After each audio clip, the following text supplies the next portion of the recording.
টলিউডে আবারও একটা খারাপ খবর।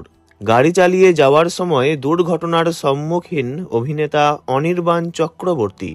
চারু মার্কেট থেকে রাসবিহারী যাওয়ার পথে বাসের সঙ্গে ধাক্কা লাগে তাঁর গাড়ির। ভেঙেছে গাড়ির কাঁচ। এখন কেমন আছেন অভিনেতা? তিনি জানান, এখন মোটামুটি সুস্থ আছেন, তবে আঘাত লেগেছে। তাঁর কথায়, আমি ঠিক আছি, গাড়ির চালকও ঠিক আছেন। 6ই ডিসেম্বর শনিবার সকালে তাঁর দুর্ঘটনার কথা শোনার পরে অনুরাগীদের কপালে চিন্তার ভাঁজ। অভিনেতা অনির্বাণ চক্রবর্তী জানান, টালিগঞ্জ ব্রিজের নিচে ঘটেছে ঘটনা। আচমকাই একটি গাড়ি চলে আসে আমার গাড়ির সামনে।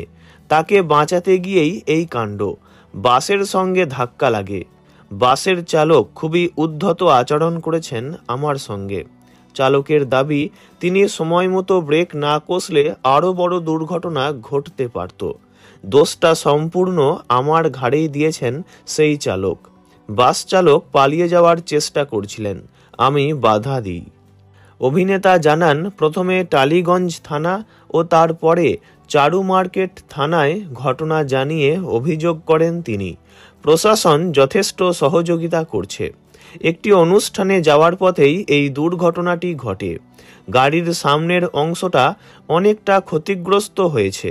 গাড়ির চালকের তেমন কিছু হয়নি, কিন্তু গাড়ির যা ক্ষতি হয়েছে তা রাস্তায় চালানোর মতো অবস্থায় নেই। সেই জন্য পুলিশের গাড়িতে করে তাঁকে তাঁর গন্তব্যে পৌঁছে দেওয়ার ব্যবস্থা করা হয়েছে।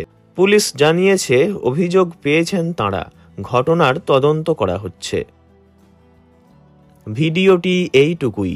বিনোদন জগতের সব রকম খবরাখবর জানতে চ্যানেলটি অবশ্যই সাবস্ক্রাইব করবেন। ধন্যবাদ।